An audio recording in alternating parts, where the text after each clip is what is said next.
Hello everyone, welcome to Avanti Classes. My name is Manjeet Bhardwaj और आज हम केमिकल काइनेटिक्स का फिफ्थ वाला लेक्चर करने वाले हैं। तो चलिए स्टार्ट करते हैं chemical kinetics. Let's start it.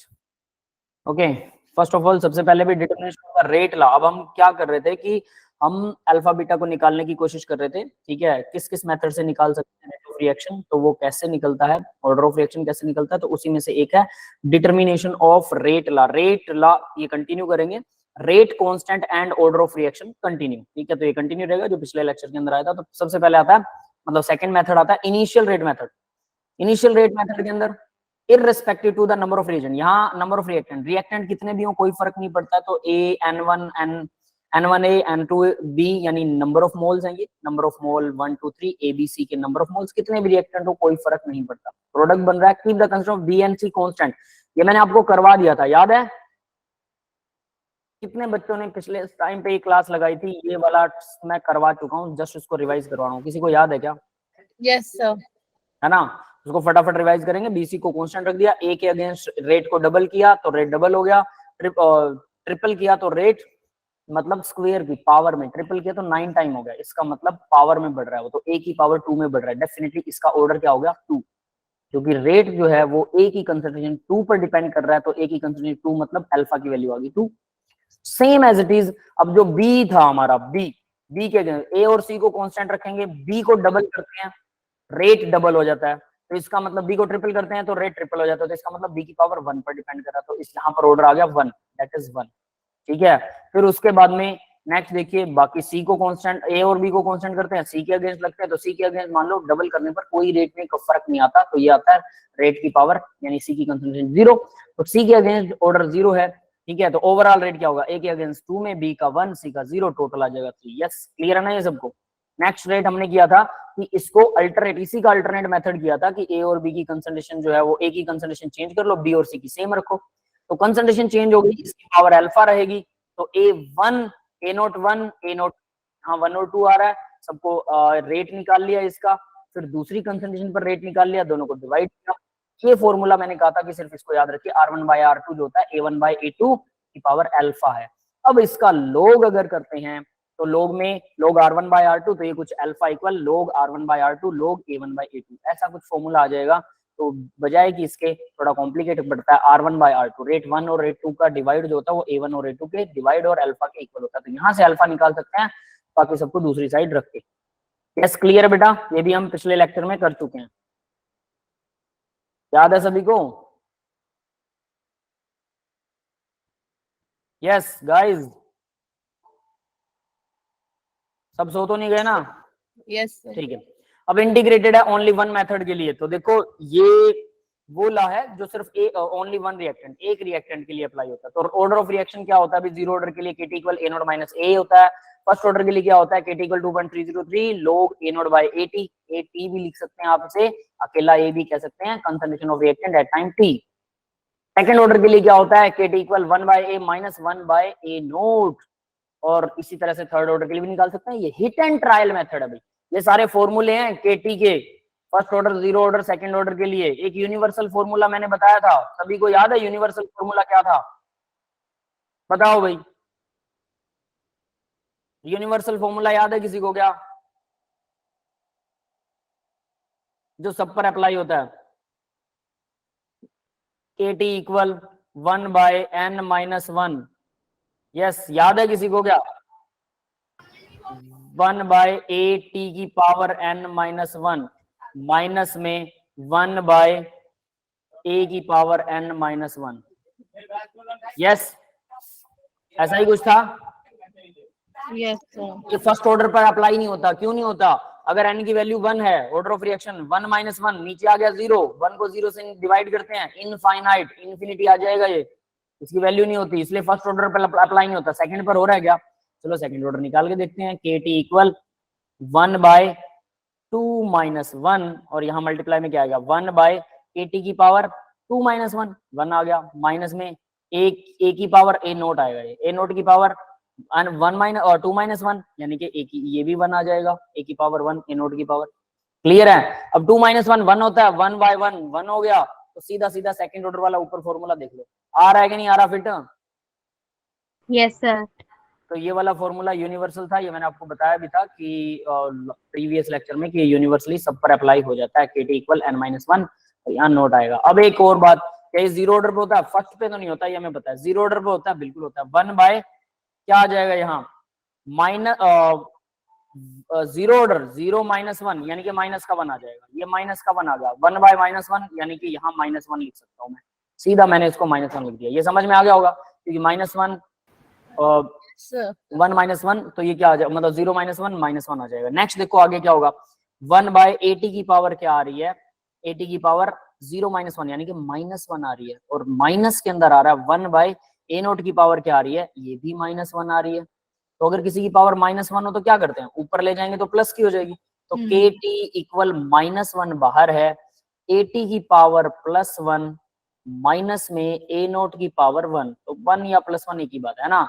अब क्या करें, माइनस को अंदर ले जाओ, तो AT माइनस का बन जाएगा, पावर 1 सेम टू सेम रहेगी, और A0 जो है वो प्लस का बन जाएगा, पावर 1 सेम रहेगी। तो जरा ध्यान से लिखें तो A0 माइनस AT यही तो होता है जीरो ऑर्डर के लिए, KT equal A0 minus AT। Yes guys, clear है बेटा सबको? yes sir, ये जीरो पर भी होता है, ठीक है। इसके अलावा फर्स्ट ऑर्डर पर भी होता है, वो फर्स्ट पर नहीं होता, सेकंड ऑर्डर पर भी होता है ना। तो क्या ये थर्ड ऑर्डर पर अप्लाई होगा? बिल्कुल थर्ड ऑर्डर पर भी अप्लाई होने वाला है। तो KT इक्वल 1 बाय n-1, और यहाँ आ जाएगा 1 बाय AT की पावर n-1 माइनस में 1 बाय A0 की पावर n-1।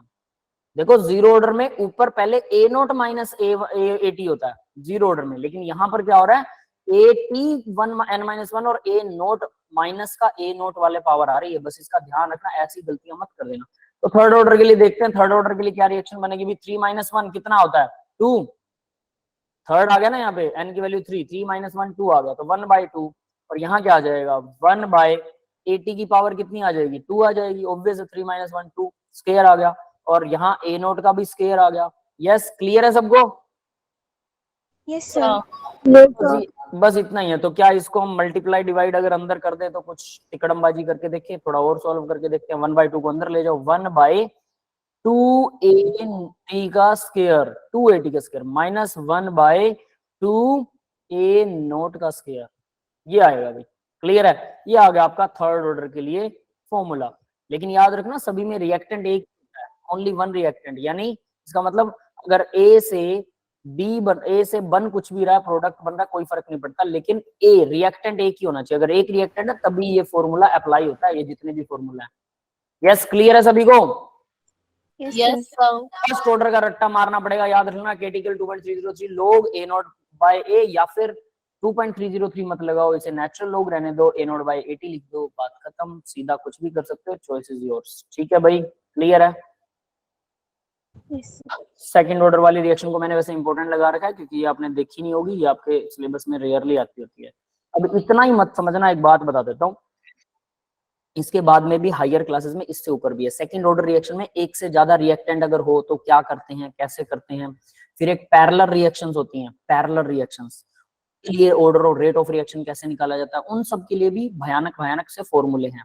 आपको अगर ये मुश्किल लग रहा है तो डेफिनेटली ये तो फिंगर टिप्स में से बच्चों का खेल होना चाहिए, उसके बाद में वो वाले फॉर्मूले अप्लाई होते हैं। फिर इनके बहुत सारे लॉट्स ऑफ प्रैक्टिस करनी पड़ती है।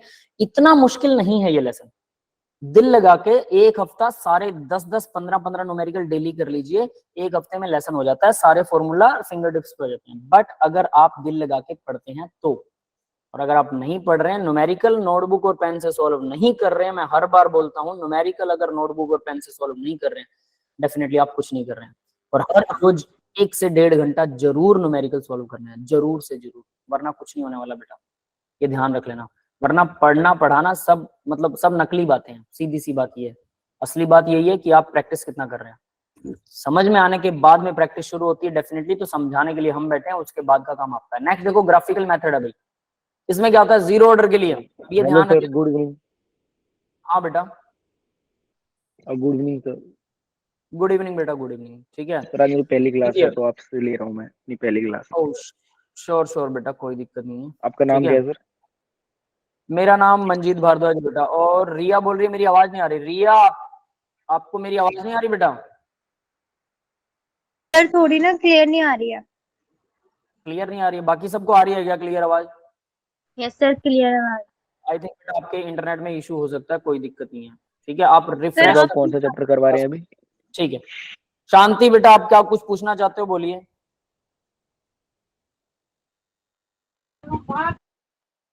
यस सर ये फर्स्ट ऑर्डर दोबारा। सर अभी आप कौन सा चैप्टर करवा रहे हैं? एक मिनट अमित बेटा, एक मिनट, पहले इनका डाउट लेते हैं। शांति बेटा बोलिए, हाँ क्या कह रहे हो? हाँ सर, डाउट। ठीक है, हाँ अमित बेटा आप बोलिए। आप हम केमिकल काइनेटिक कर रहे हैं बेटा। केमिकल काइनेटिक के अंदर हम chemical methods to kinetics, determine ठीक द है। Order of reaction, rate of reaction और केटी की वैल्यू, ये सब मेथड कर रहे हैं कि किस किस मेथड से उसको डिटरमाइन किया जा सकता है। ठीक है, हम यहाँ पर हैं ठीक ग्राफिकल मेथड पर, जिसमें जीरो ऑर्डर रिएक्शन के लिए क्या कुछ कैसे होता है। तो देखो भाई, ग्राफ हम मैंने आपको बताए थे। यहाँ ग्राफ बनाइए ए वर्सेस, जब भी ए लिखा होगा तो इसका मतलब वो ए टी की बात कर रहा है। A T concentration of reactant at time T. तो A T versus T, A versus T. तो ए वर्सेस टी का जीरो ऑर्डर के लिए तो पहले आपको जीरो ऑर्डर का फॉर्मूला आना चाहिए। कोई भी फॉर्मूला जो जीरो ऑर्डर का आपको आता हो, जिसमें ए और टी दोनों आते हैं। तो जीरो ऑर्डर का फॉर्मूला के टी इक्वल क्या होता है? याद है किसी को? ए नॉट माइनस ए टी, यही होता है। एटी है इसमें, बिल्कुल है। टी है, बिल्कुल है। तो क्या करना है, एटी को लेफ्ट में लेके आओ, लेफ्ट साइड में, तो एटी हो जाएगा पॉजिटिव। केटी को राइट में लेके जाओ, ए नोट माइनस केटी, केटी हो जाएगा माइनस का। तो यहां मैंने इसको ऐसे ही लिखा है। जो चीज आपको लेफ्ट में दे रखी है वो फॉर्मूले में लेफ्ट में लिखनी है, जो राइट में दे रखी है वो राइट में। जो आप फॉर्मूला जानते हो उसके अंदर ए और टी दोनों होने चाहिए, बिल्कुल हमारे इस फॉर्मूले में दोनों हैं।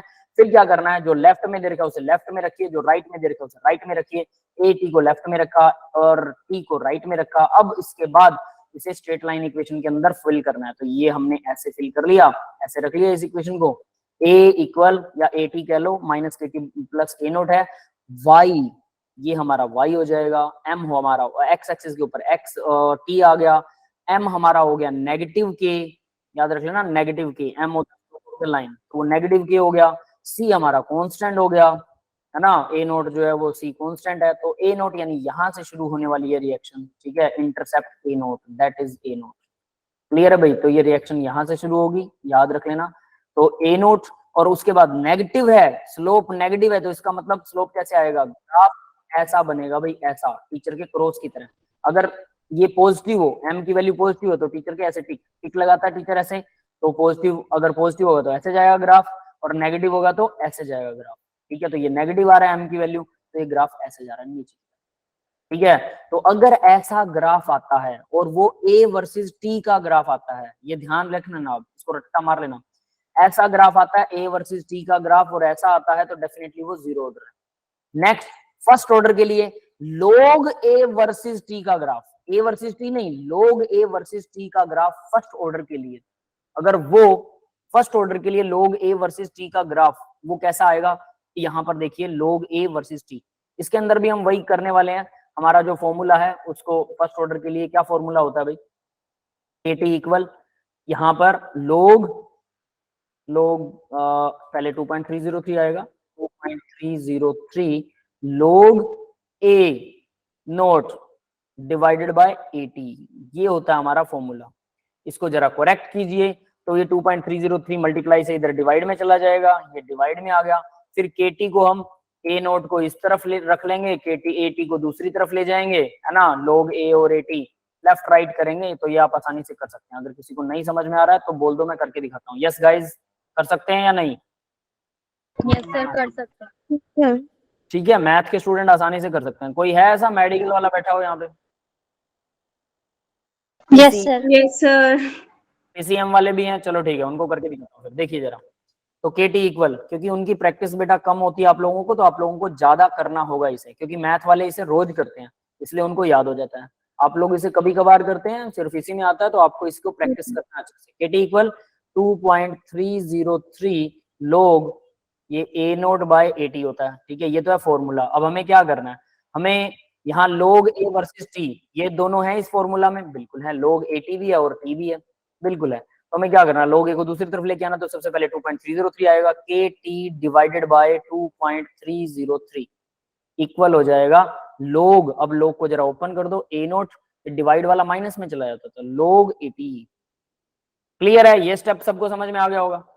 अब हमें क्या चाहिए, log 80 चाहिए, ये a जो है log 80 ही है, तो log 80 चाहिए, इसको उधर लेके आएंगे, ये प्लस में होना चाहिए और ये लेफ्ट में होना चाहिए, क्योंकि हमें ग्राफ किसका बनाना है, log a वर्सेस t, तो log a होना चाहिए लेफ्ट में, t होना चाहिए राइट में, राइट वाला राइट में, तो इसको मैं लेफ्ट में लेके आऊंगा, तो इसको लेफ्ट में लेके आऊंगा, ये प्लस का हो जाएगा log a या 80 कह लो, और इक्वल हो जाएगा, ये k वाली टर्म को राइट में ले आऊंगा, तो ये माइनस का kt डिवाइडेड बाय 2.303 और प्लस में log a नोट, ये तो ऑलरेडी था। ये समझ में आ गया बेटा सबको? मेडिकल वाले स्टूडेंट्स को ये समझ में आया कैसे मैंने किया, और इसमें करना क्या था, मुझे सिर्फ a log Yes, 80 versus t, तो t तो इधर है ऑलरेडी, इसके साथ जो लगा हुआ वो m होता है, t के साथ जो भी लगा होता है वो m होता है, ठीक है, ये अब आपको क्लियर हो गया होगा, है ना। अब आगे बढ़ते हैं, तो ये चीज सेम टू सेम यहाँ लिखी हुई है, देखो, ठीक है, फर्स्ट ऑर्डर के लिए सेम टू सेम ये चीज यहाँ लिखी हुई है, तो इसको हम डिराइव भी कर सकते हैं, सेम टू सेम आप यहाँ से भी चेक कर सकते हैं। अब इसके बाद में देखिए आगे क्या होता है, ये लिखने के बाद अब मुझे y equal M X plus C के हिसाब से इस इक्वेशन सर आज हम कौन से टॉपिक कवर करेंगे? बेटा काइनेटिक्स का, केमिकल काइनेटिक्स का 5th लेक्चर चल रहा है, ठीक है, आज हम रेट ऑफ रिएक्शन को खत्म कर देंगे, इसके बाद में सिर्फ काइनेटिक्स ऑफ रिएक्शन के बाद में रह जाएगा कैटलिस्ट वाला कुछ पार्ट, ठीक है, जो लास्ट लेक्चर होगा हमारा, तो वही, और आर्नियस इक्वेशन वाला, ठीक है, वो रह जाएगा आज, बाकी का सब खत्म हो जाएगा, केमिकल काइनेटिक क्लियर हो जाएगा सारा। आगे देखिए log a, हाँ बेटा। सर मैं कह रहा हूँ आपने इलेक्ट्रोकेमिस्ट्री करवा दी है? नहीं, इलेक्ट्रोकेमिस्ट्री अभी हमने नहीं करवाई है, हमने काइनेटिक्स ही शुरू करवाया था, हम इलेक्ट्रोकेमिस्ट्री भी करेंगे, नो वरी, ठीक है। Okay okay definitely sir. Yes, ठीक है, तो आगे देखिए अब जरा log a, यहाँ log a तो हमारा y हो गया, x हमारा t है, क्योंकि वर्सेस में जो होता है वो x एक्सिस पर आता है, ठीक है, और m क्या है, t के साथ जो भी लगा हुआ है, ये t के साथ लगा हुआ है इतना, माइनस k डिवाइड बाय 2.303, ये है हमारा m, और c कांस्टेंट होता है, मतलब कांस्टेंट तो यहाँ से शुरू कर दिया मैंने, ये रहा constant log a note, intercept जो टच करता है y एक्सिस पर, तो ये तो हमारा हो गया कांस्टेंट, ठीक है, तो यहाँ इसको मैंने कांस्टेंट लगा दिया log a नोट को। फर्दर क्या हुआ, यहां से स्टार्ट हुआ ग्राफ, माइनस में है मेरा m की वैल्यू, m माइनस में है, तो इसका मतलब ग्राफ कैसे आएगा, टीचर के इस तरह से क्रॉस की तरह नीचे की तरफ आएगा, तो ग्राफ यहाँ से सीधा नीचे की तरफ स्टार्ट हो गया, और वर्सेस में t था ऑलरेडी लगा दिया, k की स्लोप क्या होगा, m जो होता है वो स्लोप माइनस k 2.303, ये m की वैल्यू है, x एक्सिस के साथ में जो लगा होता है वही m होता है पूरा का पूरा, तो यहाँ x एक्सिस के साथ में क्या लगा हुआ है, माइनस के डिवाइड बाय 2.303, ये स्लोप आ गया, दैट्स इट, तो ये स्ट्रेट लाइन ग्राफ आ गया। अगर ऐसा ग्राफ आता है फर्स्ट ऑर्डर के लिए, log a वर्सेस t का ग्राफ स्ट्रेट लाइन आता है, तो वो डेफिनेटली फर्स्ट ऑर्डर रिएक्शन है। यस गाइस, क्लियर है बेटा सबको? यस सर, एक बार जीरो ऑर्डर के लिए a वर्सेस t का ग्राफ स्ट्रेट लाइन होना चाहिए, फर्स्ट ऑर्डर के लिए log a versus t graph जो है वो स्ट्रेट लाइन आना चाहिए। यस, क्लियर है? रिपीट करूं क्या? No sir. इसका रीजन रिपीट कर दीजिए कि स्ट्रेट लाइन ही क्यों आएगा? स्ट्रेट लाइन ही क्यों? क्योंकि y equal M X plus C के अंदर अगर कोई भी इक्वेशन, देखो आप लोगों ने 10वीं क्लास में 10th क्लास में कुछ किया होगा, हम कहते थे ना वो X square plus 3y equal to 5 है, फिर हम करते थे कि 2x plus Y square equal to 7 है, ठीक है, इस तरह की इक्वेशंस होती थी, हम इसमें x या y को दोनों में से किसी एक को x से मल्टीप्लाई करके डिवाइड करके कुछ ना कुछ करके काट लेते थे, है ना, कटिंग शटिंग करके, फिर अकेला y बच जाता था, y की वैल्यू निकाल लेते थे, फिर उसके बाद में x की वैल्यू निकाल लेते थे, इस तरह का कुछ काम हम किया करते थे। अब इस वर्क का मतलब क्या है, यानी कि आप x की मान लो 3 वैल्यू, या फिर इसको ऐसे करो, जो आपने ग्राफ किया था उसमें क्या था, x प्लस वाई इक्वल 3 था, सपोज मैंने x की वैल्यू 1 पुट कर दी, प्लस में y इक्वल 3, तो y इक्वल क्या आ जाएगा, y इक्वल 1 माइनस हो जाएगा 2 आ जाएगा, यानी x अगर 1 है तो y इक्वल 2 होगा। नेक्स्ट मैंने x की वैल्यू 2 पुट की, तो 2 प्लस वाई इक्वल 3 हो जाएगा, तो y इक्वल क्या आ जाएगा 1, तो अगर मैं x की वैल्यू 2 पुट करता हूं तो y इक्वल आता है 1, ठीक है, फिर उसके बाद में मैं फिर से वर्क करता हूँ, x की वैल्यू 3 पुट करता हूं, तो 3 प्लस वाई इक्वल 3 आ गया, तो y इक्वल 0 आ जाएगा, तो अगर x की वैल्यू 3 है तो y की वैल्यू 0 आएगी। ये आपने 10th में क्वेश्चन है ना, इस क्वेश्चन के बेस पर हम एक ग्राफ बनाया करते थे कि ये ग्राफ जो है वो ऐसे आना चाहिए, मतलब x की वैल्यू कितनी भरेंगे हम, मान लो ये x एक्सिस है तो x की वैल्यू 1 पुट की, यहाँ पर x की वैल्यू पुट कर दी, और y कितना आता है 2, तो y की वैल्यू लगी, तो यहाँ आएगा ये पॉइंट, ठीक है, इस जगह पर पॉइंट आएगा।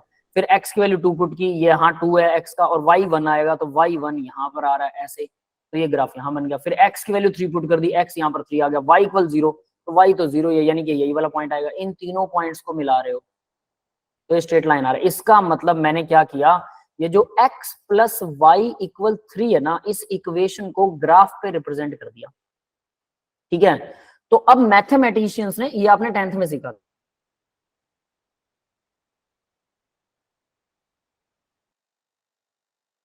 अब मैं उन्होंने ये पढ़ा y equal M X plus C इस फॉर्म में लिखी जा सकती है। अगर कोई भी इक्वेशन इस फॉर्म में लिखी जा सकती है, अगर उसे तोड़े मरोड़े कुछ भी करें, इस फॉर्म में लिख दें, तो डेफिनेटली वो स्ट्रेट लाइन ग्राफ होगा। तो मैंने क्या किया, फर्स्ट ऑर्डर की जो रिएक्शन थी, जिसमें उसने दिया log a वर्सेस t, तो मैंने उसको लेफ्ट राइट किया log a वर्सेस t को, और मैंने फिर फाइंड आउट कर लिया कि मैं उसे ऐसे लिख दूं तो ये y equal M X plus C में फिट बैठती है, सीधी सी बात। तो ऐसे लिखने का तरीका मैंने बताया था आपको कि आपको पहली बात तो इक्वेशन आनी चाहिए। तो मुझे पता है इक्वेशन क्या होती है फर्स्ट ऑर्डर के लिए, kt इक्वल, जिसमें log a भी आए और t भी आए, kt इक्वल 2.303 और log क्या था a नॉट डिवाइडेड बाय 80। तो इसमें देखो 80 आ रहा है, log बिल्कुल आ रहा है, ये माइनस में आ रहा है, t भी है, ये रहा t भी है। अब इसको हमें क्या करना है, जो लेफ्ट में लिखा हुआ है log a यानी log 80 को, इसको उठा के उधर लेके जाना है। तो log के थोड़े रूल होते हैं, उसको फॉलो करो, ये उधर चला जाएगा, ठीक है। पहले 2.303 को इधर करो, तो kt के डिवाइड में आ जाएगा 2.303, फिर ये log a note minus log 80 आ जाएगा, जो डिवाइड में वो माइनस में चला जाता है। अब इस माइनस वाले को उठा के लेफ्ट में लेके आओ, और इसके अलावा कुछ नहीं होना चाहिए लेफ्ट में, इसको लेफ्ट में लेके आ गया तो मेरे पास प्लस का log a आ गया, फिर kt को इधर ले आया तो ये माइनस का बन गया, और log a नोट जो है ये पहले से इधर था। तो अब मैंने देखा कि y ये मेरा ये बन गया, क्योंकि इसने y यही दिया था, ये y दिया था, और x के साथ कुछ ना कुछ लगा होता है, कुछ भी ना लगा हो तो 1 तो पक्का मिलेगा। तो x यानी t था मेरा, तो ये रहा t, इसके साथ जो भी लगा उसे m दे देते हैं, ये m हो गया, ठीक है। और c क्या है, c कांस्टेंट होता है, तो ये कांस्टेंट है c, तो ये कांस्टेंट है, इसको y एक्सिस पर, ये y एक्सिस हमारी, यहाँ पर मैंने कांस्टेंट लगा दिया y एक्सिस पर, ये वाला, क्योंकि ये पॉजिटिव है तो पॉजिटिव पे लगेगा। अगर ये y एक्सिस पर नेगेटिव होता तो मैं नीचे कहीं लगा देता इसको, लेकिन ये आएगा y एक्सिस पर, c हमेशा y एक्सिस पर आएगा, जो c की वैल्यू है कांस्टेंट है। यहाँ से ग्राफ स्टार्ट होगा, इसका मतलब यहाँ से ग्राफ स्टार्ट होगा। अगर c 0 दे रखा है तो मतलब ग्राफ यहाँ से स्टार्ट होगा, 0 से, ठीक है। फिर बात आती है ग्राफ ऐसे जाएगा या ग्राफ नीचे की तरफ जाएगा। तो नीचे की तरफ जा रहा है, क्यों जाएगा, क्योंकि माइनस में ये वैल्यू दे रखी है, k जो m की वैल्यू है हमारे, ये जो m है माइनस k बाई 2.303 है, इसे स्लोप बोलते हैं m को। तो m अगर माइनस में है तो इसका मतलब ग्राफ नीचे की तरफ जाएगा, अगर ये प्लस में है तो ग्राफ ऊपर की तरफ जाएगा, जहां से भी शुरू हो, यहाँ से शुरू होता तो भी यहाँ से ऊपर की तरफ जाता, तो ये नीचे की तरफ आया क्योंकि ये माइनस में है, ठीक है। तो दैट्स इट, हमारा ग्राफ बन गया, और ये स्ट्रेट लाइन ही बनेगा, क्यों, क्योंकि y equal M X plus C equation में फुलफिल होता है। यस, क्लियर है बेटा? Yes sir. ठीक है सर, डेफिनेटली बहुत अच्छी तरीके से समझा दिया सर आपने। आपके पास नॉन मेडिकल है मेडिकल है बेटा? सर मेरे पास तो मैथ्स है। मैथ है, मैथ के अंदर ये आप बहुत करोगे, शायद आपने किया नहीं है, बट ध्यान रखना कि ये आपके बहुत काम की चीज है। y equal M X plus C generally math वाले बच्चों को तो सिखाया जाता है डेफिनेटली, और बहुत सारा 10th में किया था, याद आ गया मुझे, लेकिन याद आ गया? अभी सर मैंने देखा नहीं है। कोई बात नहीं, ठीक है। मैथ में बहुत बार आता है, बड़े काम की चीज है मैथ में। नॉन मेडिकल वाले बच्चों के तो ये आ जाता है, आज नहीं तो कल आ ही जाएगा, लेकिन मेडिकल वालों को ये नहीं आता, तो इसलिए मेडिकल वाले बहुत ध्यान से कीजिए, और ये आपको याद होना चाहिए कैसे करते हैं। ये पिछले लेक्चर में आप डिस्कस कर चुके हैं, इसलिए मैंने यहाँ पर उसको वो नहीं किया। अब देखो सेकंड ऑर्डर के लिए, सेकंड ऑर्डर का ग्राफ देखिए, वो कहता है 1/a वर्सेस t। अभी आपको याद रखना है कि पीछे क्या था, फर्स्ट ऑर्डर और जीरो ऑर्डर के लिए a वर्सेस t का ग्राफ, फर्स्ट ऑर्डर के लिए log a वर्सेस t का ग्राफ, और सेकंड ऑर्डर के लिए 1/a वर्सेस t का ग्राफ। ये तीनों ग्राफ स्ट्रेट लाइन होते हैं। और ग्राफ कैसे आते हैं, फर्स्ट और जीरो और फर्स्ट ऑर्डर के लिए तो ग्राफ ऐसे आ रहा था नीचे की तरफ, उसका स्लोप माइनस में था, लेकिन सेकंड ऑर्डर के लिए ग्राफ ऊपर की तरफ जाता है, उसका स्लोप पॉजिटिव है। कैसे, तो इसका भाई सीधी सी बात है, पहले इक्वेशन लिखो, kt इक्वल क्या होता है, kt equal 1/at minus 1/a note, ये होता है सेकंड ऑर्डर का फॉर्मूला। अब इस फॉर्मूले के अंदर उसने क्या बोला है कि at को, ये at को 1/at को और वर्सेस t, 1/at को लेफ्ट में रखो, तो 1/at ये रहा, इसको मैं लेफ्ट में लेके जाऊंगा तो माइनस का हो जाएगा, बिल्कुल। तो इसको माइनस में लिखना पड़ेगा, बाद में इसको प्लस में कर देंगे, सबके सामने माइनस लगा देंगे। केटी को इधर ले आता हूँ, केटी माइनस का हो गया, माइनस में 1/a0 था, सबको माइनस में रखा, नो वरी, कोई दिक्कत नहीं है। सबको माइनस से मल्टीप्लाई कर दे तो 1/at इक्वल आ जाएगा kt, प्लस में आ जाएगा 1/a0। ठीक है, सबको माइनस से मल्टीप्लाई कर दिया। अब देखो y को तो मैंने रख लिया, y equal mx plus c में y आ गया मेरे पास, ये 1/a 1/at यहाँ पर आ रहा है, बिल्कुल सही है। तो ये मेरा बन गया y इक्वल, अब t वर्सेस t था ना, तो t के साथ जो भी लगाओ तो m होता है, तो mx प्लस c बन गया मेरा ये वाला, ये c है, ठीक है। और t तो ये x एक्सिस के ऊपर होता ही है, और m आ गया पॉजिटिव की आ रहा है, इसलिए इसका मतलब ग्राफ ऐसे जाएगा। पहली बात समझ में आ गई। अब c की वैल्यू कुछ है, जीरो नहीं है, कुछ ना कुछ तो है, तो कहीं y एक्सिस पर कहीं पे भी मार्क लगा दो, चाहे यहाँ लगा लो, यहाँ से स्टार्ट होगा ग्राफ, ठीक है, कहीं पे भी, लेकिन y एक्सिस पे जीरो का निशान नहीं लगा सकते, पॉजिटिव निशान लगाना पड़ेगा, तो पॉजिटिव निशान यहाँ लगा देते हैं कहीं भी, इसको ऐसे स्टार्ट कर देते हैं, तो ये ऐसे इस तरफ जाएगा। तो स्लोप है वो k है, m की वैल्यू ही स्लोप होती है, याद रखना। तो m की जो वैल्यू आ रही है वो k है, तो इसका मतलब स्लोप हमारा k है। उसके अलावा इंटरसेप्ट, जहां से वो स्टार्ट होता है इसको इंटरसेप्ट बोलते हैं, इंटरसेप्ट की वैल्यू यानी c की वैल्यू, तो c की वैल्यू जो 1/a0 है। तो इस तरह से ये भी स्ट्रेट लाइन ग्राफ ही होगा। यस गाइस, क्लियर है बेटा सभी को? Yes sir. तो ये ऊपर की तरफ जाएगा, तो इस तरह से। हाँ बेटा, यस, कोई क्वेश्चन था किसी का? नहीं है, चलिए। तो इस तरह से अगर कोई भी ग्राफ आता है तो ये स्ट्रेट लाइन होता है, तो डेफिनेटली वो क्या है, 1/a वर्सेस t का ग्राफ अगर स्ट्रेट लाइन और ऊपर की तरफ स्लोप आ रहा है, ये तीनों चीजें याद रखनी है आपको, तो वो डेफिनेटली सेकंड ऑर्डर है, ऐसे करके याद रखना है। तो ग्राफ की हर चीज, हर बात को याद रखना है, ऐसा नहीं है कि सिर्फ ग्राफ बनाना आ गया तो आप कर सकते हैं, नहीं, आपको हर चीज और हर बात याद रखनी होगी। आगे देखिए, एक और मेथड है, हाफ लाइफ मेथड है भाई। हाफ लाइफ मेथड में क्या होता है, तो यहाँ आप ध्यान दें, हाफ टाइम जो है, हाफ लाइफ है, वो किसी भी रिएक्शन के लिए वो a0 की पावर 1 माइनस n के इक्वल होती है। ओनली वन रिएक्टेंट पर ये एप्लीकेबल होता है, ये भी ध्यान रख लेना, ये इंपॉर्टेंट तो शायद ये आपने पहले भी कराया है, शायद ये आपने पहले भी कराया है। हाँ, पहले करवाया था, पहले सिर्फ ये बताया था a0 की वैल्यू फर्स्ट ऑर्डर के लिए कैसे जाती है, जीरो ऑर्डर के लिए कैसे जाती है, तो ये ओवरऑल लिख दिया था, सिर्फ ये लिखा था, है ना, वी नो, इसलिए मैंने लिखा हुआ वी नो। हम जानते हैं कि टी हाफ इसके डायरेक्टली प्रोपोर्शनल होता है, ठीक है।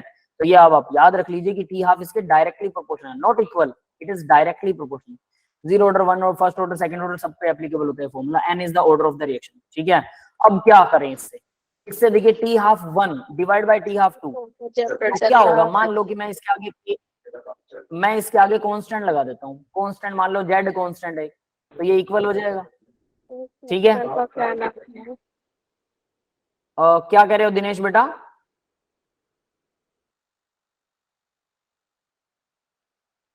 ठीक है, चलिए देखिए, अब क्या है कि ये इक्वल टू z, मतलब मैंने यहाँ कांस्टेंट लगा दिया।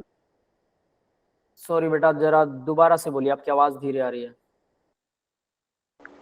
सर चैप्टर कौन सा स्टार्ट हो रहा है? चैप्टर ये केमिकल काइनेटिक है बेटा, केमिकल काइनेटिक का 5th वाला लेक्चर चल रहा है फिलहाल, ठीक है। इसके बाद एक लेक्चर हो रहा है, छठा लेक्चर, उसके बाद में केमिकल काइनेटिक खत्म हो जाएगा, ठीक है, that is it.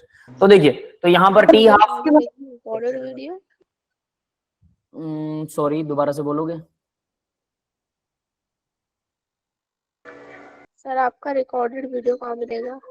Recorded video Bitly link के ऊपर मिल जाएगा बेटा, मैं बिटली लिंक सबके साथ शेयर कर लेता हूँ, bit.ly/मंजीत सर के नाम से, ठीक है। सारे डिजिट छोटे हैं, कोई बड़ा नहीं है, तो केयरफुली उसको यूज करना। गूगल क्रोम में डायरेक्टली सर अपना नंबर भी शेयर कर दो आप।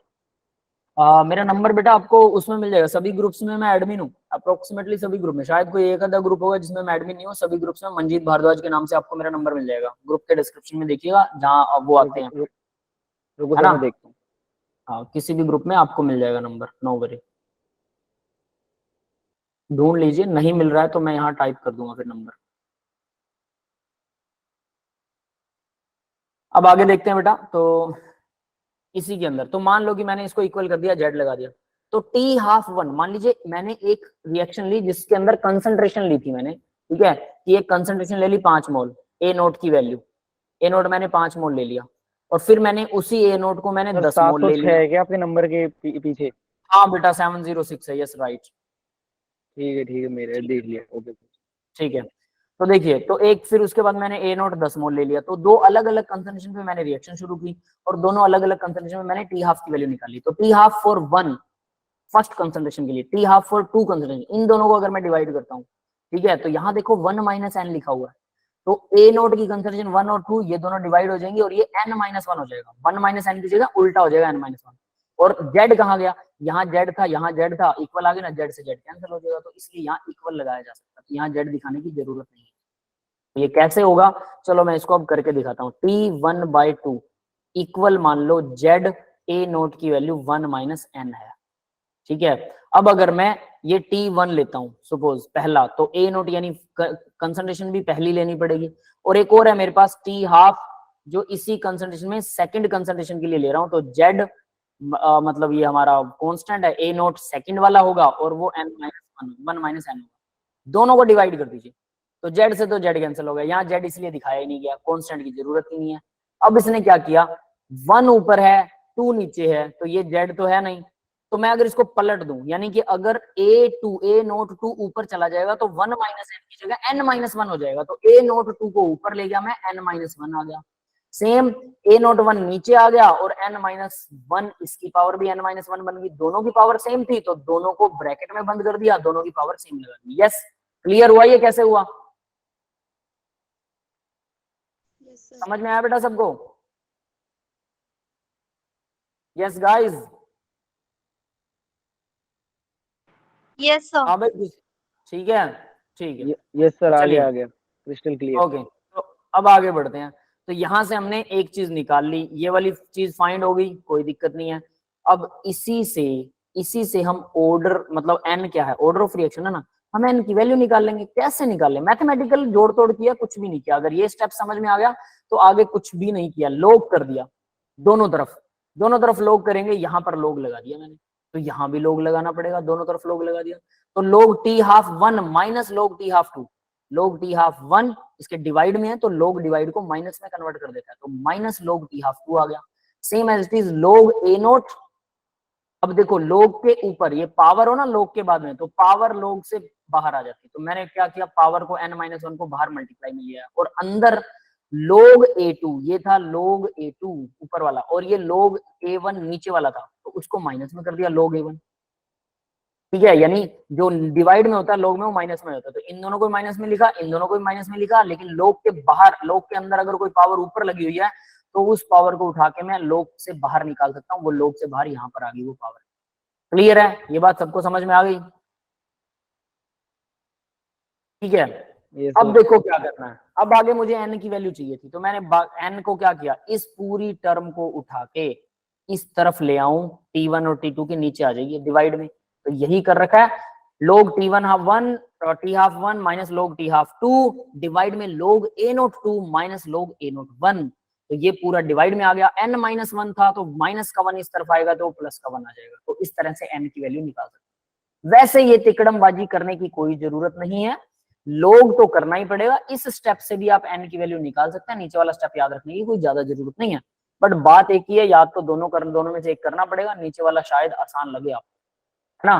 तो ये वाला फॉर्मूला याद कर लीजिए, यहां से भी हम क्या निकाल सकते हैं, हम हाफ टाइम से 1 रिएक्टेंट के लिए, अगर हमें हाफ टाइम पता है, सिर्फ हाफ टाइम पता होने पर हम इनिशियल कंसंट्रेशन, 2 इनिशियल कंसंट्रेशन लेंगे, दोनों का हाफ टाइम निकालेंगे, log करके दोनों को माइनस करके प्लस 1 करके n की वैल्यू निकाल लेंगे, ऑर्डर ऑफ रिएक्शन आपके सामने होगा। यस, क्लियर है सभी को?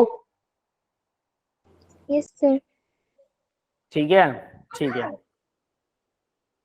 अब आगे बढ़ते हैं बेटा, नेक्स्ट देखिए, 5वां लास्ट मेथड है, और ये ओसवाल्ड आइसोलेशन मेथड है, जिससे हम ऑर्डर ऑफ रिएक्शन इससे भी निकाल सकते हैं, ठीक है, irrespective to the number of the reactant. यहाँ पर रिएक्टेंट कितने भी हो कोई फर्क नहीं पड़ता, ये पहले मेथड के जैसा ही है, खैर कोई दिक्कत वाली बात नहीं है। ए बी सी, पहले मेथड में हमने क्या किया था कि इनकी कंसंट्रेशन को क्या किया था, हमने कांस्टेंट कर दिया था बी और सी, और सिर्फ ए के अगेंस्ट मैंने ऑर्डर देखा था, इसको डबल कर दिया इसकी कंसंट्रेशन को, फिर ट्रिपल कर दिया इसकी कंसंट्रेशन को, और फिर देखा इसकी कंसंट्रेशन से क्या फर्क पड़ता है, और बी और सी को छेड़ा तक नहीं, ऐसे ही रखा। अब यहाँ ये क्या करिए, पहला मेथड था हमारा, है ना, यहाँ ये क्या कह रहा है, बी और सी को कांस्टेंट नहीं करना, जरूरत से ज्यादा ले लो, एक्सेस में, all reactant are taken in excess, बाकी के सारे रिएक्टेंट एक्सेस में लेते हैं, एक्सेप्ट 1, एक को छोड़कर, इसको छोड़ दो, और बाकी सारे एक्सेस में ले लो। पहले हमने इनको कांस्टेंट कर दिया कि इनको छेड़ना नहीं है। अब हम क्या कर रहे हैं, इनको इतना ज्यादा ले लेंगे कि इनकी वैल्यू खत्म हो जाएगी, कि इनकी कंसंट्रेशन से फर्क ही ना पड़े। बात एक ही है। तो ओसवाल्ड मेथड और जो शुरू में हमने कांस्टेंट वाला मेथड किया था वो दोनों सेम बात है, एक ही बात, बल्कि ये थोड़ा सा गड़बड़ है। इसमें कांस्टेंट मतलब एक्सेस में रिएक्शन ले रहे हैं, एक्सेस में ले रहे हैं, तो इसलिए फर्क पड़ेगा इसमें कंसंट्रेशन से, लेकिन माइनर फर्क पड़ेगा, पॉइंटों में फर्क पड़ेगा, बट फर्क तो पड़ेगा। लेकिन पहले वाले केस में क्या था, हम छेड़ ही नहीं रहे थे उन दोनों को, तो उनकी कंसंट्रेशन कांस्टेंट रख रहे थे, वो ज्यादा अप्रोप्रिएट है, ठीक है, बजाय कि इस मेथड के। एट लीस्ट ये भी हमें करना है, सीधी सी बात है। तो हम क्या करेंगे, सारे रिएक्टेंट को जरूरत से ज्यादा ले लिया, जरूरत से ज्यादा बी हो गया, जरूरत से ज्यादा सी हो गया, तो इनका फर्क ही नहीं पड़ेगा हमारे रेट पर, फर्क सिर्फ ए का पड़ेगा। तो ए का फर्क पड़ेगा तो निकाल लो।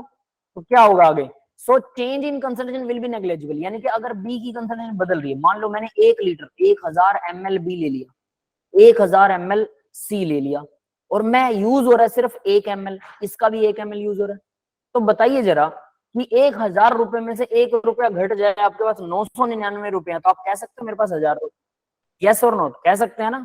Yes sir. बस फिर यही बात यहाँ हो रही है कि कंसंट्रेशन इतनी कम यूज होती है कि कंसंट्रेशन विल बी नेग्लेक्जिबल। तो चेंज इन कंसंट्रेशन जो वो नेग्लेक्जिबल ना के बराबर होगा, इनकी कंसंट्रेशन एक्सेस में है, सो इनका असर नहीं पड़ेगा। तो असर किसका पड़ेगा, सिर्फ इसका।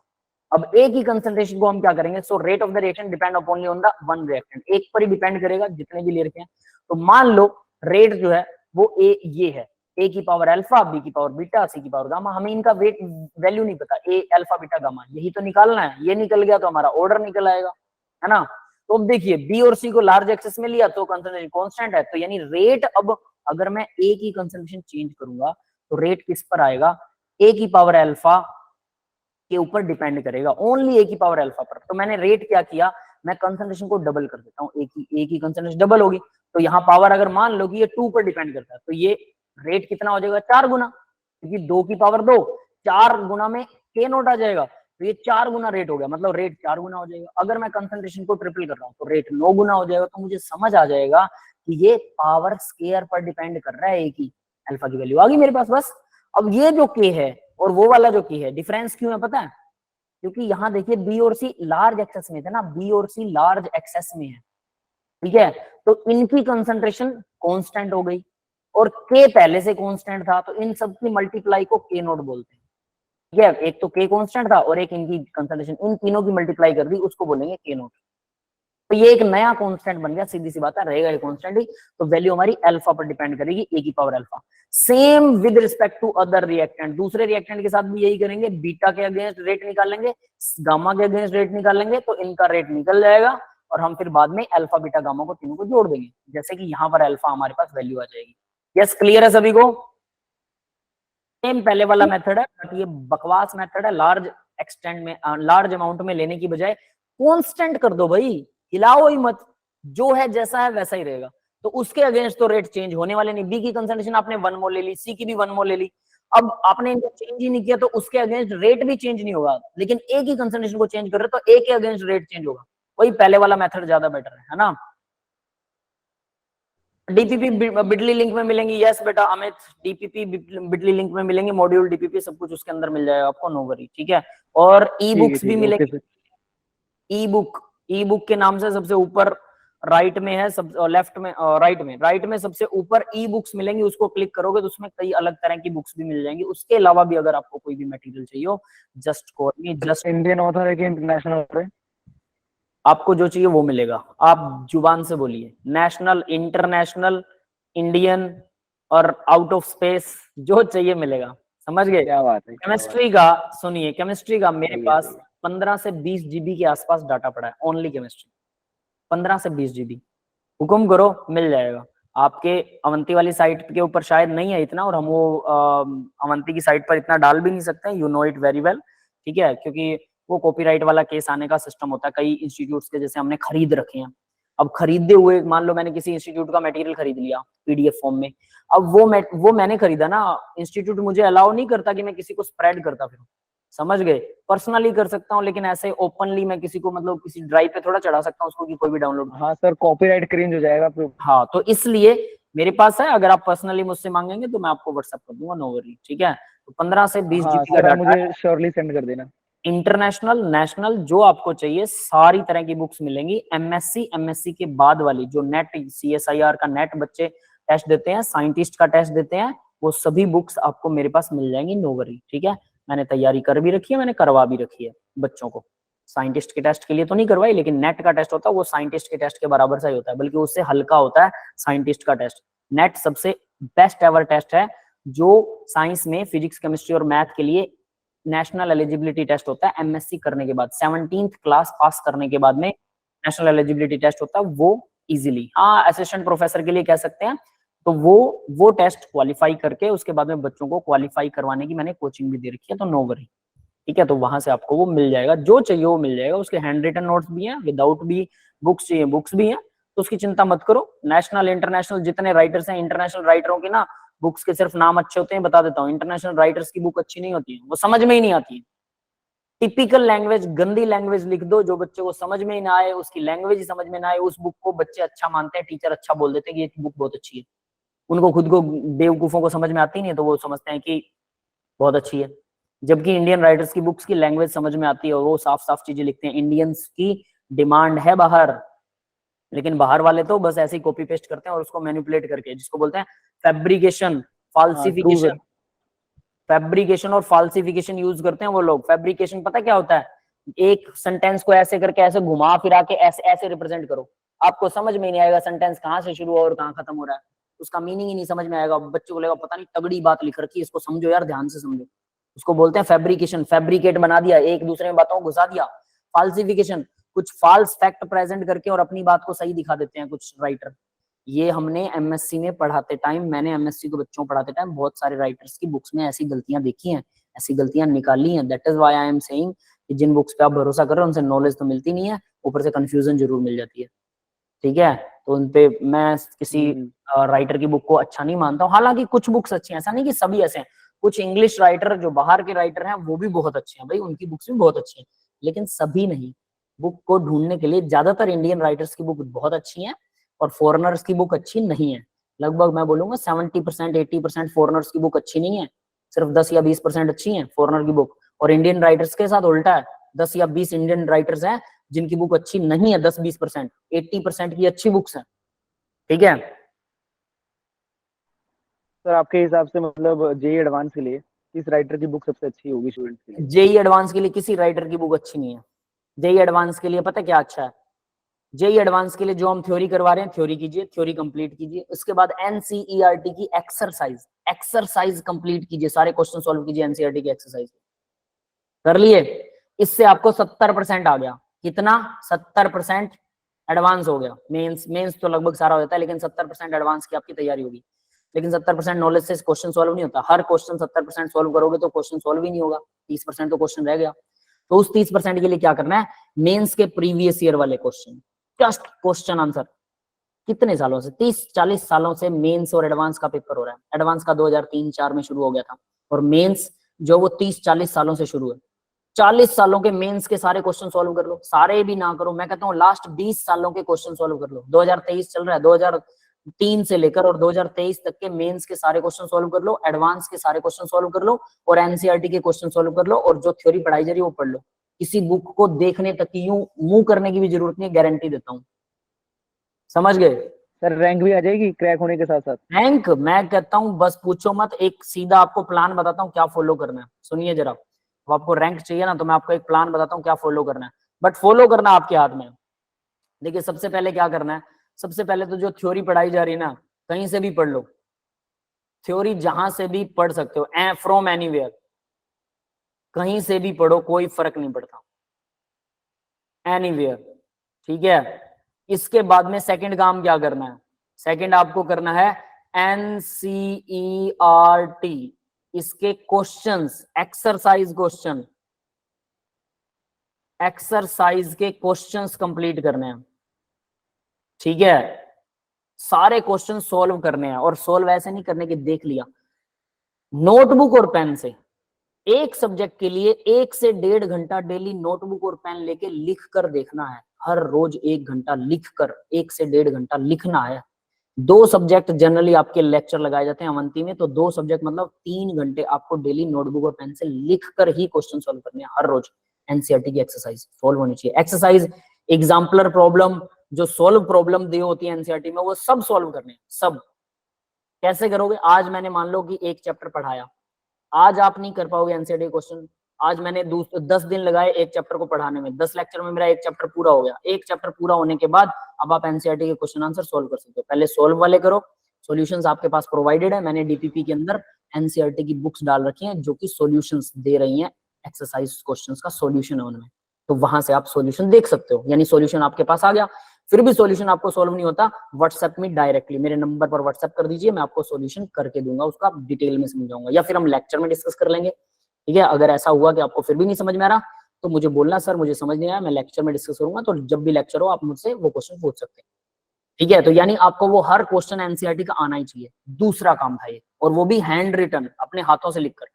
तीसरा काम कुछ नहीं करना, मतलब एक लेसन पूरा होने के बाद जब दूसरा लेसन चालू हो तो दूसरे लेसन की थ्योरी पढ़िए टीचर से। मैं आपको थ्योरी पढ़ा रहा हूं जैसे आज, और इससे पीछे वाले लेसन के 10 न्यूमेरिकल कर लीजिए एनसीईआरटी के, 10 ही करने हैं। एक्सरसाइज क्वेश्चंस हैं, डेली 10 करने हैं ये। ठीक है, यहां लिख रहा हूं डेली 10, डेली ओनली 10 क्वेश्चंस ही करने हैं। ठीक है, अब आगे देखिए तीसरा काम क्या करना है। अब आपको PYQ उठाने हैं, प्रीवियस ईयर क्वेश्चंस। ठीक है, डेली कितने करने हैं ये प्रीवियस ईयर क्वेश्चन? ये डेली आपको जस्ट 3 क्वेश्चन उठाइए। इन 3 क्वेश्चंस में 2 क्वेश्चन होने चाहिए आपके मेंस के, और प्लस में 1 क्वेश्चन उठाइए एडवांस का। बस एडवांस का 1 क्वेश्चन। यहां जो डेली 10 क्वेश्चन लिख रहा हूं, चलो इसको भी मैं थोड़ा सा कम कर देता हूं, 10 क्वेश्चन मत कीजिए, ये आप 7 से 10 के बीच में कर सकते हैं। 7 क्वेश्चन तो कम से कम आपको यहां से करने हैं। तो 7 क्वेश्चन ये हो गए, 3 क्वेश्चन ये हो गए, टोटल 10 क्वेश्चन डेली।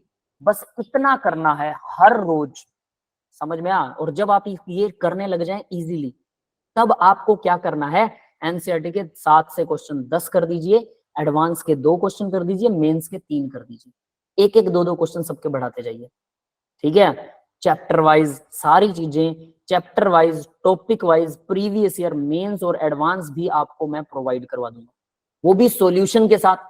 फिर भी सॉल्यूशन समझ में नहीं आता, देख के नहीं आ रहा, बट करना नोटबुक और पेन से। सॉल्यूशन देख लिया, क्वेश्चन समझ में नहीं आया, सॉल्यूशन देख लिया, सॉल्यूशन देख के समझ में आ गया तो नोटबुक और पेन से उसको बिना देखे, अब 5 क्वेश्चन, 3 क्वेश्चन है, तीनों क्वेश्चन कर लिए, सॉल्यूशन देख लिए, समझ गए, अब नोटबुक और पेन उठाओ, अब सॉल्यूशन दोबारा मत देखना, इतना फोकस से पढ़ना पड़ेगा कि अब सॉल्यूशन दोबारा ना देखना पड़े, और खुद करके विद कैलकुलेशन, कैलकुलेटर के बिना कैलकुलेशन करनी है। ये याद रख लेना, यही मेहनत है, यही टाइम लगाना है, 3 घंटे डेली 2 सब्जेक्टों पे।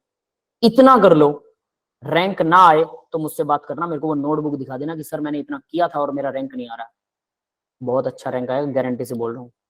डेली सिर्फ 10 क्वेश्चन, बट ये डेली रेगुलर होने चाहिए। 365 दिन होते हैं साल में, आज कल पेपर है एडवांस लेवल का, तो यानी आज लास्ट डे है, अब पूरे 365 दिन बचे हैं। 365 दिन में से संडे निकाल दो, 52, 300 ही दिन लगा लो। रोज 300 दिन में मतलब डेली 10 क्वेश्चन करने हैं, 3000 क्वेश्चन की नोटबुक भरी हुई मेरे को दिखा देना। उसके बाद में आप मेरे से बात कीजिएगा, सर मेरा रैंक नहीं आया, आप तो कह रहे थे।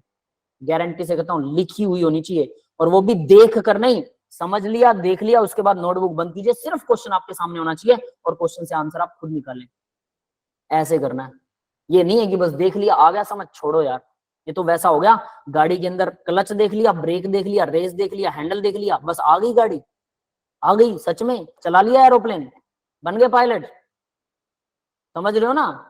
तो बेटा एरोप्लेन की मटेरियल को देखने से, और ये क्लच है, ये गेयर है, रेस है, इससे एरोप्लेन उड़ाना नहीं आता, क्योंकि अगर उड़ा भी लोगे तो गए काम से, समझ गए ना? नीचे नहीं आएगा वो, that is the thing. Clear है भाई सबको? सलीम बेटा बोलिए क्या कह रहे हो आप?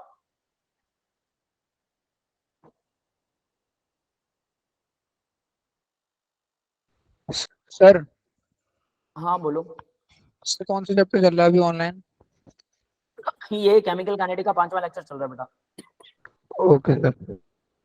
ठीक है, सलीम कोई क्वेश्चन पूछना चाहता है तो पूछ सकते हो बेटा, आपने हैंड रेज कर रखा था। ठीक है, तो चलिए अब आगे बढ़ते हैं। तो यही करना है सिर्फ, और इसको फॉलो करना है रेगुलर बेसिस पर। अगर आप रेगुलर नहीं हो तो कोई फायदा नहीं है, सीधी सी बात ये है भाई। ठीक है, तो यहाँ हम इसका रेट कर चुके हैं। नेक्स्ट देखते हैं बेटा, application formula for first order. अब फर्स्ट ऑर्डर के लिए ना कुछ न्यूमेरिकल्स आपको मिलेंगे एनसीईआरटी के अंदर। हाँ बेटा अमित कुछ कह रहे हो? हाँ सर, मैं कह रहा हूँ कि आपने क्वेश्चंस कहा था, तो क्वेश्चंस में क्वांटिटी मैटर करती है या क्वालिटी ऑफ क्वेश्चंस मैटर करते हैं? मैंने आपको क्वालिटी क्वांटिटी दोनों बता दी है, खत्म कर दी बात। अब फिर भी आप पूछोगे सर कितने क्वेश्चन करूं, ये तो बेतुका क्वेश्चन हो गया ना बेटा। मैंने बोला कौन से क्वेश्चन करने हैं, क्वालिटी और क्वांटिटी दोनों बीच में आ गए। NCERT plus mains plus advance, 3 चीजें करनी है, कुछ जी। करना ही नहीं है। अब क्वालिटी अंदर आ जी। रही है, एडवांस कर रहे हो ना हर रोज एक क्वेश्चन, 300 क्वेश्चन हो जाएंगे आपके एडवांस के। अब बता देता हूँ, एक लेसन के लगभग 30 क्वेश्चन प्रीवियस ईयर में मिलेंगे। 300 लेसन का मतलब है हाँ। कि 300 क्वेश्चन का मतलब है कि आप पूरे साल में 300 दिनों में आप क्या करोगे, 300 क्वेश्चन एडवांस के कर लोगे। जबकि मैं बोल रहा हूँ कि थोड़े दिन बाद आपकी कैपेसिटी बढ़ जाएगी, आपको 1.5 घंटा लगाना है एक सब्जेक्ट पे। ये नहीं है कि आपका 10 मिनट में जी काम सर। खत्म हो रहा है तो 1.5 घंटा तो लिख के लगाना पड़ेगा। तो आपके 2 से 3 क्वेश्चन पे आप आ जाओगे एडवांस के। 1 महीने बाद में 3 क्वेश्चन सोल्व करने लग जाओगे आप हर रोज।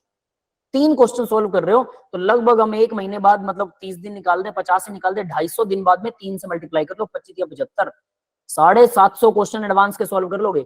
ठीक है, एक लेसन में एडवांस लेवल के 30 से ज्यादा क्वेश्चंस नहीं है। ठीक है, और वो कौन से क्वेश्चंस हैं?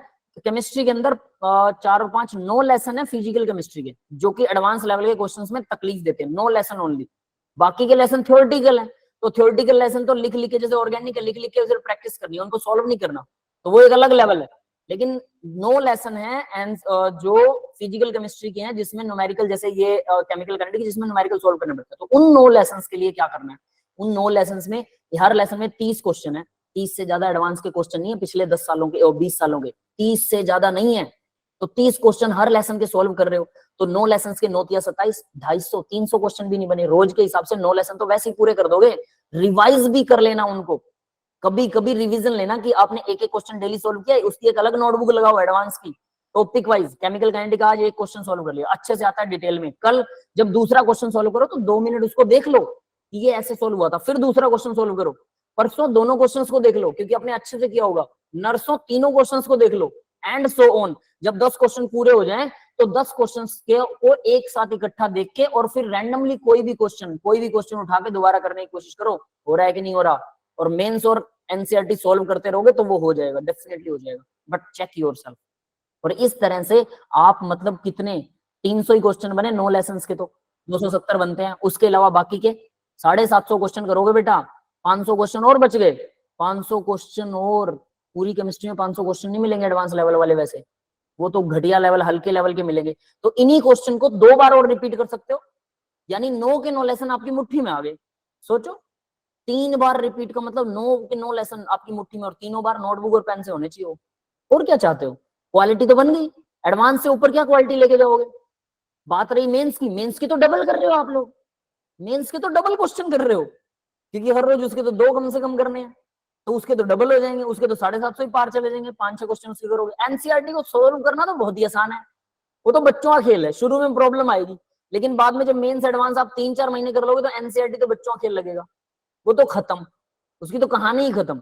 एनसीईआरटी तो ऐसा लगेगा ये तो करने की जरूरत नहीं है, तो एनसीईआरटी बाद में छोड़ दोगे आप, फिर सिर्फ मेंस और एडवांस को रिवाइज करोगे। 4 महीने बाद सिर्फ मेंस और एडवांस को देखोगे, एनसीईआरटी तो देखोगे नहीं। आप खोलेगा यार ये क्या, ये तो बच्चों का खेल है, छोड़ो ना इस बुक को। लेकिन इनिशियल स्टेज पर एनसीईआरटी जरूरी, इसलिए मैंने उसको लिखा कि एनसीईआरटी करनी है। हो गया ना, क्वालिटी आ गई, क्वांटिटी आ गई, कितने क्वेश्चन करने हैं, कौन सी जगह से करनी है। अब आप कोई इधर उधर की बुक उठाते चलो, जो हमारे वो वर्मा है, कौन से वर्मा, वो जो फिजिक्स के हैं, है ना, आरसी वर्मा, क्या नाम उनका, एचसी वर्मा। एचसी वर्मा की बुक उठा लो, ठीक है। और वो दूसरी है ओपी टंडन की बुक उठा लो ऑर्गेनिक के लिए, फलानी उठा ली, दिमपड़े, कुछ भी उठा लो, उनमें है क्वेश्चन, मेंस और एडवांस लेवल के क्वेश्चन दे रहे हैं। अब एक लेसन के उसमें 1000 क्वेश्चन दे रहे हैं, तो एक लेसन के 1000 क्वेश्चन करोगे तो हो जाएगा वो पार। क्या वो 1000 क्वेश्चन के लिए आप हर रोज एक क्वेश्चन करो तो भी 1000 दिन लगते हैं, 2 करो तो 500 दिन लग गए, 4 करो 10 करो तो भी 100 दिन लग गए, 3 महीने लगेंगे 10 क्वेश्चन, मतलब एक लेसन करने में 3 महीने लग रहे हैं। 32 लेसन है केमिस्ट्री के अंदर टोटल मारो तो कितने हजारों के हिसाब से कितने महीने लग गए। तो कई साल तक एक ही बुक पूरी नहीं होगी, फालतू में एक ही चीज की बार बार प्रैक्टिस करने का क्या फायदा है। इसलिए मैंने क्वांटिटी गिनवाई कि मिनिमम इतनी क्वांटिटी कीजिए, इसको बाद में अगर बढ़ा सकते हैं तो दुनिया की कोई बुक उठा लो, करते रहो, कोई परवाह नहीं। लेकिन मिनिमम आपको इतनी क्वांटिटी 10 क्वेश्चन डेली करने ही करने, बाद में इस 10 क्वेश्चन को 15 पे ले आइए बस, इससे ज्यादा मत कीजिए रोज एक सब्जेक्ट, इतने में बढ़िया वाला रैंक आएगा। इससे ज्यादा और मैं क्या कह सकता हूँ। क्वालिटी क्वांटिटी सभी चीजें अंदर आ चुकी हैं बेटा, इसीलिए बोल रहा था कि उसको नोट कर लो, ये पीछे वाली स्लाइड है ना, इसको लिख लो, नोट कर लो। इसके अंदर कोई भी क्वेश्चन मार्क नहीं लगा सकता। कोई टीचर ये कहे ना कि ये तो करना ही नहीं है, ये तो गलत करवा दिया, तुम ओपी टंडन करो, एचसी वर्मा करो, फलानी करो, धिमकड़ा करो, इसका मतलब वो टीचर आपको बेवकूफ बना रहा है, क्योंकि वो नाम तो बहुत सारे ले रहा है। उसको बोलना सर आपने सॉल्व कर रखी है एचसी वर्मा पूरी, सर आपने ओपी टंडन पूरी सॉल्व कर रखी है, नहीं, फिर आपको इतना कैसे आता है, कहां से सीखा आपने? एनसीईआरटी सॉल्व करके सीख लिया, फिर प्रीवियस ईयर एडवांस करके सॉल्व कर लिया, बस खत्म। तो फिर आपने क्यों नहीं की ओपी टंडन सॉल्व? आपको जरूरत क्यों नहीं फील हुई? वो कहेगा मैंने एमएससी पढ़ी, तो एमएससी में ओपी टंडन पढ़ी थी या तूने? उसने ओपी टंडन नहीं पढ़ी होगी, पूरी तो करी नहीं होगी। वो बताते हैं, 2-4 लेसन कर लेता है टीचर, देखता ओहो ये तो बहुत बढ़िया बुक है, बच्चा पूछता है ले बेटे ये तू कर ले, ले ले ये वाली भी कर ले, ये वाली। अरे 50 बुक, मैं कह रहा हूँ 20 GB डाटा है, और सोचो एक बुक 15 MB 10 MB की है, तो 20 GB में कितनी बुक्स आ सकती हैं? सारी उम्र पढ़ते रहो, मैंने भी नहीं पढ़ी वो अभी तक पूरी, लेकिन सेम ही डाटा को बार बार पढ़ने का कोई फायदा ही नहीं है, समझ गए? सेम डाटा बार बार क्यों पढ़े? एमएससी केमिस्ट्री के बाद नेट का सिलेबस जिसने कर लिया ना, समझ लेना उसने लगभग सब कुछ कर लिया केमिस्ट्री का, लगभग सब कुछ। नई चीजें हमेशा आती रहती है, कोई भी फन्ने खा नहीं हो सकता, किसी को सब कुछ नहीं आ सकता, we are not going, that is it. NCERT must है बेटा, मतलब एनसीईआरटी तो करोगे तो वो शुरुआत है। एबीसी, एबीसी के बिना सेंटेंस कैसे बनाओगे रश्मि बेटा, समझ रहे हो? एबीसी के बिना सेंटेंस नहीं बनते हैं, है ना? तो सेंटेंस बनाना सीखोगे, एनसीईआरटी करोगे तो मेंस पर आओगे। एनसीईआरटी खत्म होने के बाद मेंस आसान लगने लगेगा, मेंस आसान लगेगा तो एडवांस लेवल समझ आएगा, एडवांस लेवल समझ आएगा, बस बात बन गई। समझने के बाद उसको प्रैक्टिस ही तो करना है, फिर तो गर्दन हाथ में आ गई, बात खत्म, ठीक है? तो यानी स्टेप वाइज चढ़ना है। मैं आपको कहूं, सोचिए जरा, मैं आपको कहूं कि आपको छत पे चढ़ना है, जंप लगा के, सारी जिंदगी प्रैक्टिस कर लो। आज तक कोई ऐसा फन्ने का नहीं हुआ है मानव, ह्यूमन, जो छत पर चढ़ जाए छलांग लगा के। अब आप हनुमान जी का एग्जांपल मत देने बैठ जाना, ठीक है? हम इंसानों की बात कर रहे हैं, ऊपर वाले की नहीं, सिंपल है ना? कहीं को लो ला सर हनुमान जी थे है ना? तो वो चीज जरूर याद रखना। तो इंसान तो नहीं चढ़ सकता ऊपर जंप लगा के। अब मैं कहूँ कि बेटा स्टेप वाइज एक एक स्टेप चढ़ के ना आप छत पे चढ़ जाओ, आप 10 मंजिल पे चढ़ जाओगे, कोई दिक्कत ही नहीं है। तो यही तो बता रहा हूँ, एनसीईआरटी करो, फिर मेंस करो, फिर एडवांस करो, हो जाएगा। आप सीधा कहोगे सर मेरे को तो एडवांस करना है, मैं बाकी छोटी मोटी चीजें देखता नहीं होता। कोई बात नहीं बेटा, आप इतने बड़े हो नहीं कि सीधा जंप मार के छत पे चढ़ सको, पर आप ट्राई करते रहो, कूदते रहो सारी उम्र, ऊपर नहीं चढ़ पाओगे। Simple, choice is yours. Clear है? चलिए, और ये जो चीज बताई है बहुत इंपॉर्टेंट है, अगर इसे आप फॉलो करते हैं, लेकिन रेगुलर रिजल्ट चाहिए। डेली 10 क्वेश्चन, मतलब 10 क्वेश्चन। बातों में कुछ नहीं रखा, बातें तो बहुत कर रहा हूं मैं अभी, और आप लोग सुन भी बड़े रहे होंगे, है ना? बाद में किसी और टीचर से भी सलाह ले रहे होंगे, सारे टीचर कुछ ना कुछ इधर उधर की बताएंगे, लेकिन अगर आप शुरू नहीं करेंगे ना काम, तो होगा नहीं, पहली बात। दूसरी चीज, आप शुरू कर दीजिए, 4 महीने काम कीजिए, उसके बाद आप ना खुद ये बोलेंगे कि एनसीईआरटी करने के बाद मेंस हो जाता है, मेंस के बाद एडवांस की प्रैक्टिस करनी है और कुछ करना ही नहीं है। ये आप खुद बोलेंगे, मुझे बोलने की जरूरत नहीं होगी, और मेरी ये बात आपको याद आएगी कि मैं सही कह रहा था। एक्सपीरियंस है पढ़ाने का अच्छे से, टॉपर बच्चे भी लेके आया हूं मैं, सिलेक्शंस भी करवाए हैं मैंने, तो उस हिसाब से बता रहा हूँ कि एक्सपीरियंस से बोल रहा हूँ कि ये वाला आइडिया वर्क करता है। किसी को एक्सपीरियंस नहीं है, वो ऐसे ही मार देता है, वो एक्सपेरिमेंट कर रहा होता है। एक्सपेरिमेंट मतलब आपको कोई सलाह दी, आप कामयाब नहीं हुए, दूसरे किसी बच्चे को सलाह देगा, उस पैटर्न पे चलेगा, वो कामयाब नहीं हुआ, 10 बच्चों को फेल करवा के 11वें बच्चे पास हो जाएगा, फिर कहेगा हाँ ये ऑर्डर फॉलो होना चाहिए, ये वाली बुक पढ़नी चाहिए थी। बाद में सबका ओपिनियन यही होता है, प्रीवियस ईयर उठाओ, सीधा एनसीईआरटी करने के बाद सीधा प्रीवियस ईयर उठाओ, कोई दिक्कत आ रही है तो हमारे पास क्वेश्चन भेजो, हम आपको सॉल्व करके देंगे, दैट्स इट। अब आगे देखो भाई, एक क्वेश्चन आता है, सीधा सीधा इसको खत्म करेंगे फटाफट। Application formula for first order, first order के लिए एप्लीकेशन फॉर्मूला है, मतलब कुछ क्वेश्चंस ऐसे आते हैं जिसमें V naught, V infinity, V T दे रखा होता है, वॉल्यूम दे रखा है समथिंग, या आर दे रखा है, टाइम दे रखा है ना? ठीक है, तो देखिए वो उसमें क्या क्या होता है।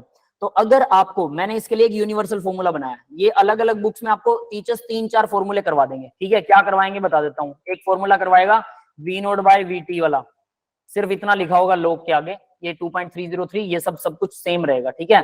सिर्फ इसकी बात कर रहा हूँ, इसकी जगह पर ये लिखा होगा, क्लियर है? एक तो टीचर ये फॉर्मूला बताएगा, दूसरा टीचर एक और बताएगा, वी इंफिनिटी वाला डिवाइडेड बाय वी टी वाला फॉर्मूला भी बता सकता है वो, ठीक है? नीचे इंफिनिटी यानी we infinity minus we T, यानी इसको खा जाएगा, सिर्फ इतना बता देगा, ठीक है? एक टीचर बताएगा R nought minus R infinity divided by R nought R T sorry R T minus R infinity. एक टीचर ये वाला फॉर्मूला बता देगा। अब ये और ये अलग नजर आएंगे आपको कि आर इन्फिनिटी इसमें माइनस में, उसमें तो इन्फिनिटी प्लस में था, तो वो फॉर्मूला, ये सारे फॉर्मूला एक जैसे ही। मैं आपको इन सब के लिए यूनिवर्सली एक ही फॉर्मूला बता रहा हूँ, ये वाला फॉर्मूला याद कर लो। कैसे?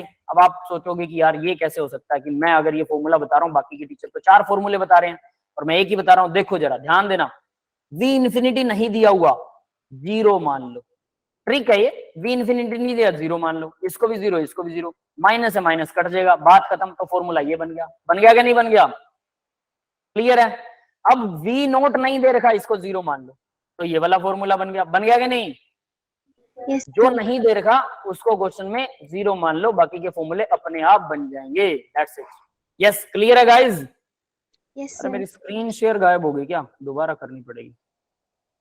लो भाई, ये तो वही गड़बड़ हो गई। रुकिए,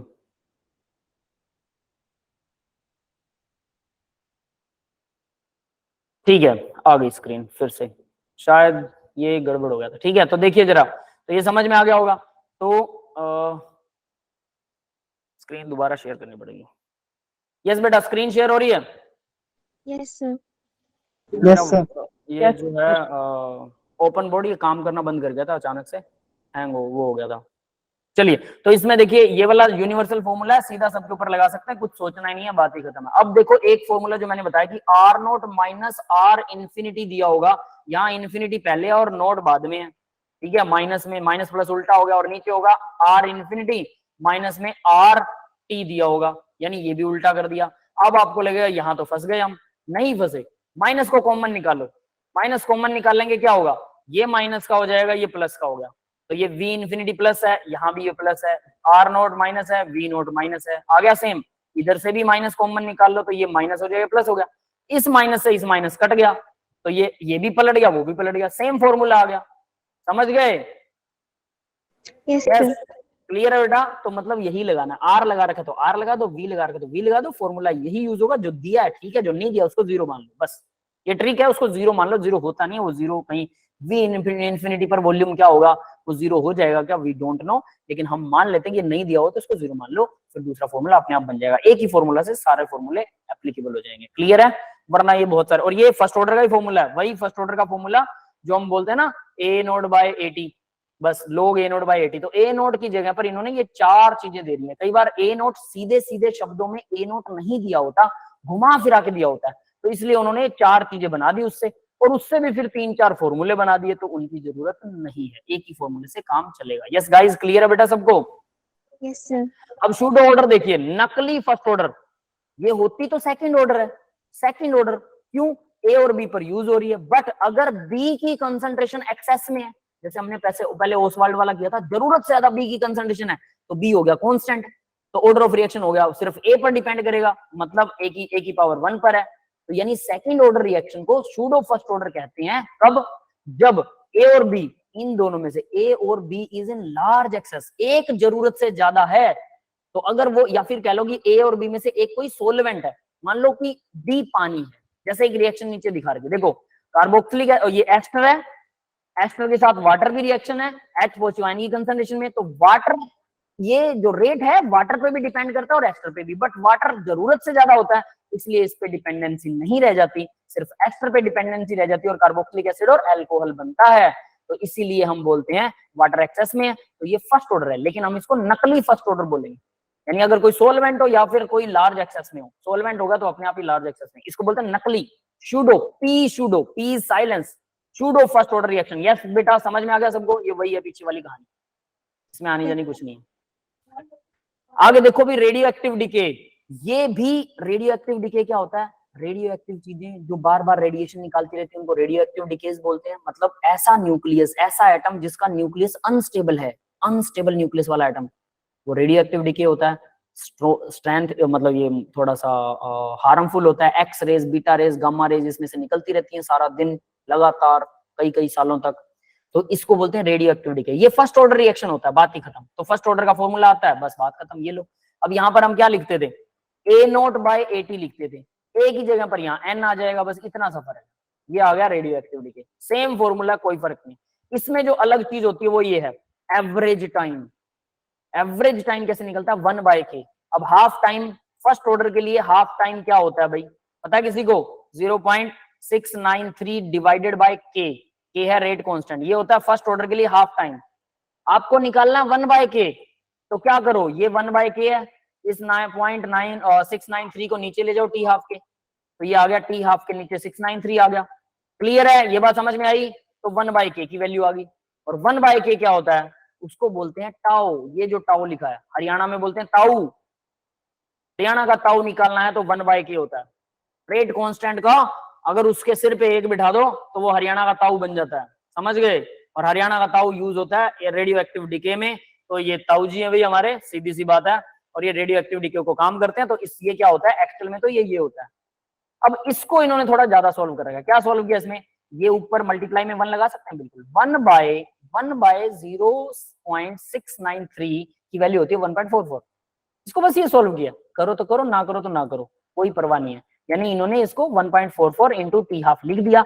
आप नहीं लिखना चाहते तो सिर्फ इतना याद कीजिए और इसकी जगह पर टाओ लिख दीजिए, यानी इक्वल टू टाओ। तो जो टाओ होता है, जो टाउ होता है वो 1/k होता है और वो टी हाफ बाय 693 होता है, 0.693।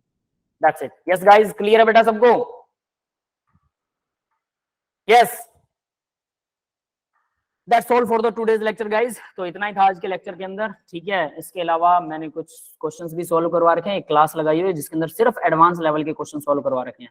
तो वो क्लास अगर आप देखना चाहते हैं तो मेरा बिटली लिंक यूज कीजिए, वहां से एडवांस लेवल के क्वेश्चंस चेक कीजिए और वो क्वेश्चंस का सॉल्यूशंस देखिए। आपको एनसीईआरटी उससे पहले आने चाहिए। जिस बैच को मैं पढ़ा रहा हूँ उस बैच के बच्चे एनसीईआरटी के सारे क्वेश्चन सोल्व करके लाते हैं, याद रख लेना, सारे बच्चे सोल्व करके लाते हैं, मुझे पीडीएफ तक भेजते हैं वो कि सर हमने एनसीईआरटी सोल्व कर लिया, और उसके बाद में मैं उनकी पीडीएफ चेक करता हूँ, सारे हैंड रिटन एनसीईआरटी सोल्व करते हैं, तब मैं उनको एडवांस लेवल करवाता हूँ, क्योंकि मुझे पता है वरना एडवांस लेवल ऊपर से जाएगा और वो बच्चे कहेंगे सर आपकी तो समझ ही नहीं आ रही।